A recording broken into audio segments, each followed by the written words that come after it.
Alors, on change d'univers, encore une fois, avec Carole Friedrich. Carole, elle est médiatrice professionnelle, elle est spécialiste des relations humaines dans l'entreprise et ça fait 18 ans. Elle est aussi pilote d'avion. Elle fait même de la voltige. Elle propose dans ses formations des parallèles entre piloter un avion et piloter des hommes et une équipe. Panne en avion, conflit en entreprise, la même sortie de crise. Merci de faire un vrombissement d'applaudissements pour Carole Friedrich.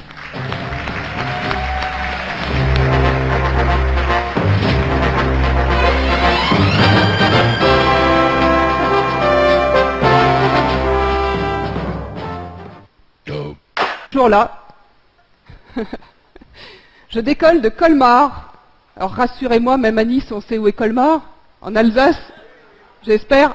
Ah, avec mon passager dans 7 avions pour me rendre à, plus dur pour vous, dans le nord de la France, à Merville, petit aérodrome inconnu. Ce jour-là, la météo est parfaite. Il n'y a pas un nuage dans le ciel, pas de vent du tout. Le vol promet d'être vraiment fantastique. 1h30 après avoir décollé de Colmar, je suis au travers de la ville de Lille. Je suis à 6500 pieds et je demande à la tour de contrôle de l'aéroport de Lille-Léquin l'autorisation de descendre à 4500 pieds pour me mettre en approche sur l'aérodrome de Merville. Et là, tout d'un coup, bam, un énorme choc secoue l'avion, à tel point que le GPS a été arraché du tableau de bord et m'est tombé sur les genoux. Le choc était si violent que j'ai cru qu'un autre avion nous avait percuté par en dessous. Alors mon premier réflexe, bien sûr, ça a été de le chercher. Je me penche à droite, ben, il est où? Je vois rien. Je me penche à gauche, rien non plus. Et là, mon passager me dit « Eh, mais Carole, regarde, je crois qu'on n'a plus d'hélice. » Alors c'est vrai que l'hélice, quand elle tourne en vol, ben, on ne la voit pas beaucoup, puis heureusement d'ailleurs, sinon ce ne serait pas très pratique. Donc je regarde une première fois, puis je regarde une deuxième fois, et c'est seulement la troisième fois que je me rends compte qu'il a raison, et que sur 3 pales, j'en ai perdu 2. Alors forcément, ça tournait beaucoup moins bien, le moteur a été déstabilisé et s'est éteint net. La panne totale. Alors là, vous vous dites, ah, mais comment elle a fait? Bon, si je suis encore là, c'est que visiblement, je m'en suis pas trop mal sorti. Alors je vous expliquerai tout à l'heure comment j'ai fait. C'est vrai que ça faisait quelques semaines déjà que mon mécanicien me disait, Carole, tu sais, tes pales d'hélice, là, moi, j'ai pas trop confiance, elles me plaisent pas bien. Les pales sont très larges et le pied de pale est tout petit. Je pense que tu devrais la changer. Bien sûr, j'en ai fait qu'à ma tête, et je ne l'ai pas écouté d'ailleurs, et il m'en veut encore un petit peu aujourd'hui. Combien de fois, dans nos vies ou dans nos entreprises, on n'a pas écouté les gens qui nous veulent du bien, que ce soit notre conjoint, notre famille ou nos enfants?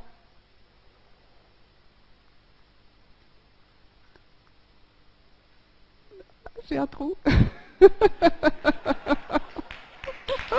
J'ai l'âne. Là, c'est la panne. Donc la plupart du temps, le vol se passe plutôt bien.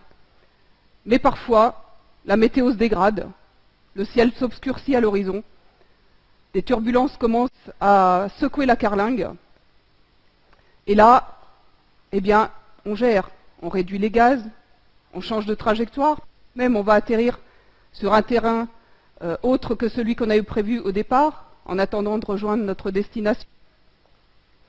Et puis parfois, c'est bien plus grave, c'est la panne totale. Alors comment on va gérer tout ça? Imaginez un petit peu que vous êtes aux commandes de votre entreprise, de votre service, ou à la tête de votre famille, comme vous seriez aux commandes d'un avion. Devant, il y a l'hélice. C'est le service commercial. Oui, je sais, j'ai oublié de passer mes diapos. Donc ça, c'est quand j'en avais plus qu'une, pour vous montrer. Donc imaginez que vous êtes aux commandes d'un avion comme vous seriez aux commandes de votre entreprise. Tout devant, il y a l'hélice. Ça peut être l'équivalent du service commercial qui déploie au dehors les efforts générés à l'intérieur. Derrière, il y a le moteur, qui est le service de production, là où ça tourne à plein rendement. Encore derrière, il y a le tableau de bord, avec tous ces indicateurs qui vont nous indiquer un petit peu, nous informer sur ce qui se passe dans les différents services. Et puis derrière, il y a le pilote, ou le chef d'entreprise. C'est lui qui va gérer la trajectoire, qui a la destination, qui a la vision de la destination, de là où il veut aller. C'est pareil dans la famille. C'est le chef d'entreprise, le chef de famille, qui souvent prend les décisions. L'origine des conflits, c'est souvent un problème de communication, un problème de malentendu. Mais dans 15 minutes, je vous aurai expliqué, premièrement, que le conflit, ça peut être très bien. Deuxièmement, vous allez comprendre pourquoi il ne faut jamais le laisser pourrir, pourquoi il faut ne jamais le négliger. Et ensuite, je vous aurai donné les clés pour le gérer. Parce que ce n'est pas le conflit qui est destructeur en réalité, c'est la manière dont on va le gérer. Alors le conflit, ça peut avoir du bon, parce que c'est un indicateur de motivation. Contester, c'est déjà contribuer. Et ne pas autoriser le conflit, c'est justement prendre le risque de courir à la catastrophe. Dans la catastrophe aérienne de Sharm el-Sheikh, alors Sharm el-Sheikh en français, je précise parce qu'il y en a qui m'ont dit qu'ils ne comprenaient pas bien ce que c'était. Dans la catastrophe aérienne de Sharm el-Sheikh, justement, le pilote de 53 ans, ancien général de l'armée de l'air égyptienne, et de ses milliers d'heures de vol, s'est retrouvé en totale désorientation spatiale. En désorientation spatiale, on ne sait plus si l'avion va à droite, vire à gauche, monte ou descend. Eh bien, le copilote de 23 ans n'a jamais osé lui dire qu'il y avait un problème. C'est seulement quelques instants avant qu'il soit trop tard qu'un autre pilote de 25 ans qui était présent en tant qu'observateur dans le cockpit s'est permis de dire qu'il y avait quelque chose qui n'allait pas. Mais malheureusement, pour eux, c'était trop tard. Le conflit, c'est aussi source de progrès. Et là encore, c'est suite à une catastrophe aérienne qui a eu lieu en 1978 en Californie, vous en avez peut-être entendu parler, entre un avion de ligne et un petit avion de tourisme, que le TICAS, qui est un système destiné à éviter les collisions en vol, a été élaboré. Et dans mon cas, c'est le changement de mon hélice en bois pour une hélice en carbone plus performante qui a été source de progrès pour mon avion. Alors le conflit, comme je le disais tout à l'heure, arrive parce qu'il y a des problèmes de malentendu. Je crois que l'autre a le même cadre de référence que moi. Le cadre de référence, c'est ce qui fait sens. Quelle est votre opinion sur la pénurie d'aliments du monde? C'est quoi les aliments? C'est quoi la pénurie? C'est quoi le reste du monde? C'est quoi une opinion? On comprend bien, voilà, que tous ces gens n'ont pas le même cadre de référence. Si dans mon entreprise, je dis à ma toute nouvelle hôtesse d'accueil, Marianne, je compte sur vous pour bien accueillir le client, et que je la retrouve quelques minutes après assise dans le canapé de l'entrée avec le client à boire un café, c'est que manifestement, on n'avait peut-être pas tout à fait la même définition des termes bien accueillir le client.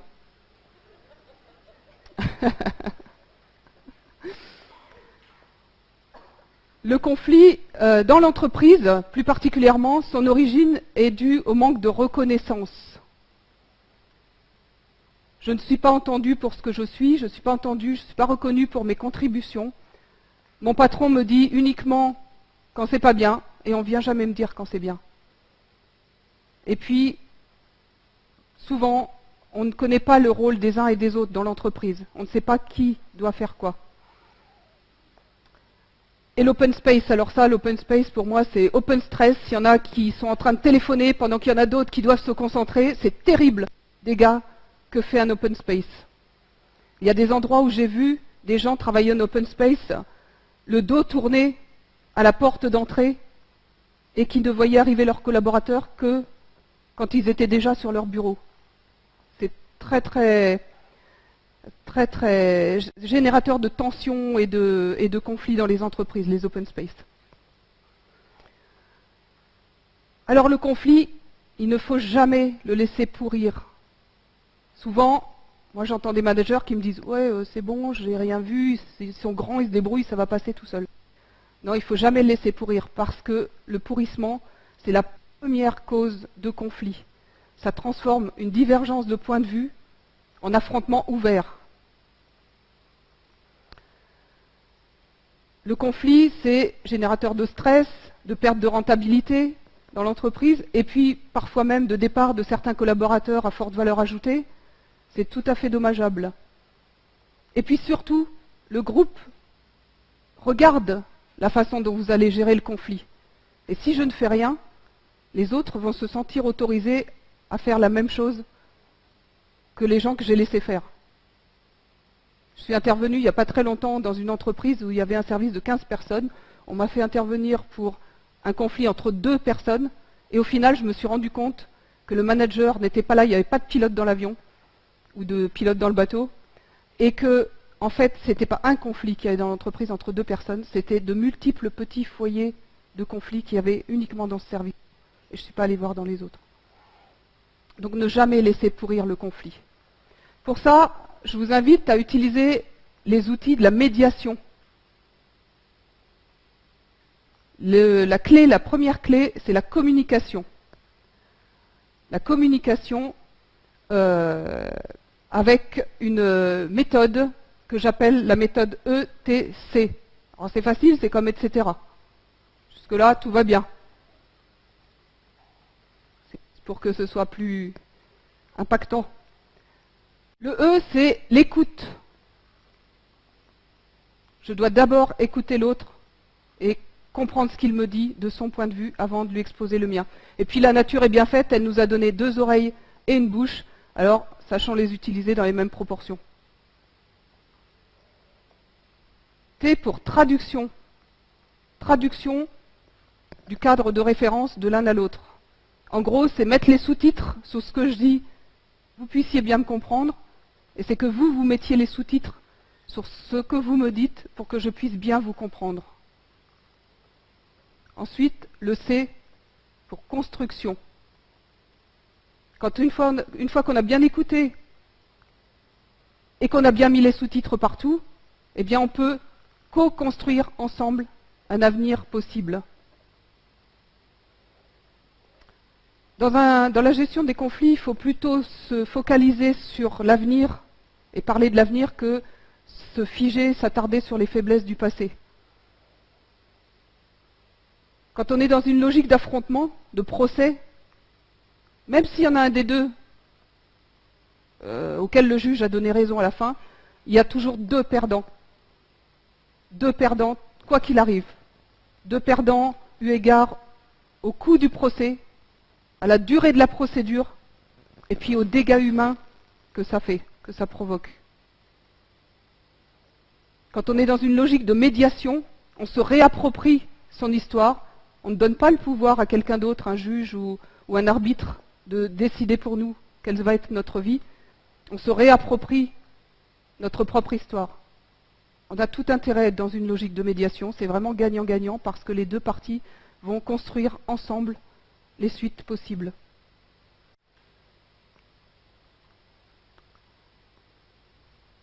Ensuite,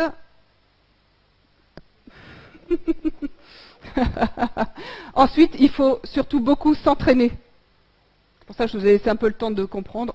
En fait, il faut beaucoup s'entraîner pour gérer les conflits. De la même manière qu'un pilote d'avion s'entraîne à gérer les pannes. C'est la plus grosse partie de notre formation, c'est de gérer les pannes, qui peut-être n'arriveront jamais, mais qui le jour où ça arrive, je peux vous garantir qu'on est très content de savoir comment faire.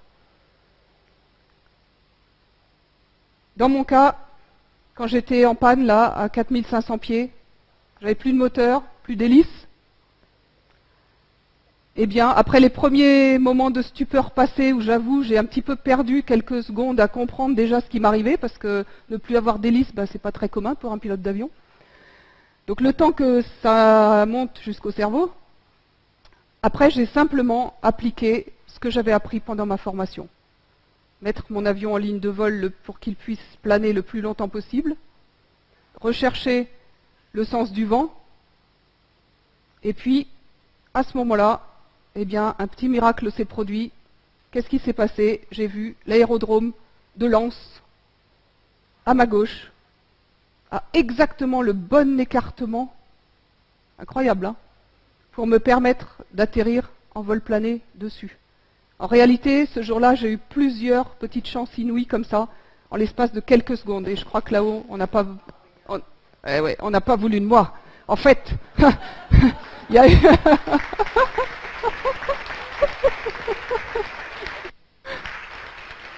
En fait, je me suis amusée à imaginer le dialogue. Là, c'est ouais, Lulu, écoute, ouais, j'en ai une là, mais moi j'ai pas le temps. Écoute, Carole Friedrich, tu la veux, toi?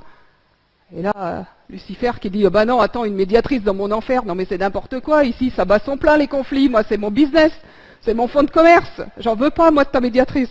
Garde-la. Bon, ok. Allez, les anges, débrouillez-vous avec elle, hein, parce que nous, on n'en veut pas. Les conflits, c'est comme tout, mieux vaut prévenir que guérir. Alors, pour prévenir les conflits, il n'y a pas 36 000 recettes. C'est de s'occuper de la qualité de la relation, c'est-à-dire de la qualité du climat. Alors ça peut être le climat social dans l'entreprise, ça peut être le climat dans la famille, mais aussi le climat avec les voisins, toutes les personnes dont on est interdépendante. Oui. Voilà. Donc, première chose, c'est clarifier le rôle de chacun. Qui est-ce qui fait les courses aujourd'hui? C'est monsieur ou c'est madame? Eh oui. Préparer les décisions en concertation. Alors, ça ne veut pas dire que la décision va être collective. Ça veut juste dire qu'après une phase de concertation, eh bien, il y aura une décision qui est prise et qui sera portée par celui qui la prend. Ensuite, en Suisse, ensuite,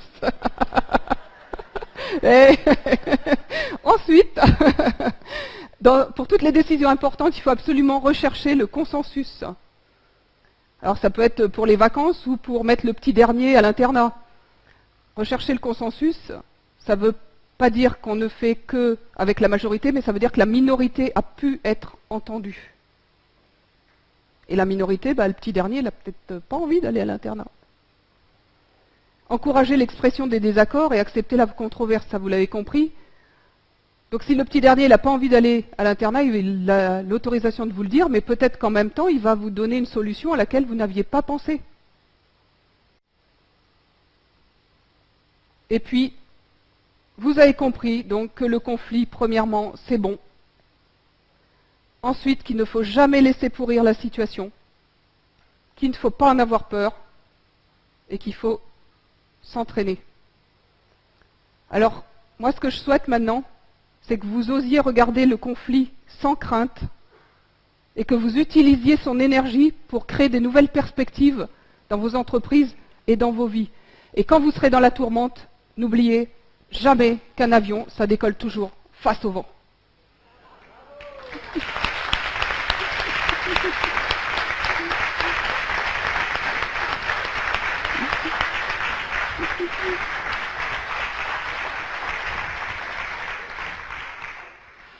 On prend de la hauteur avec Carole.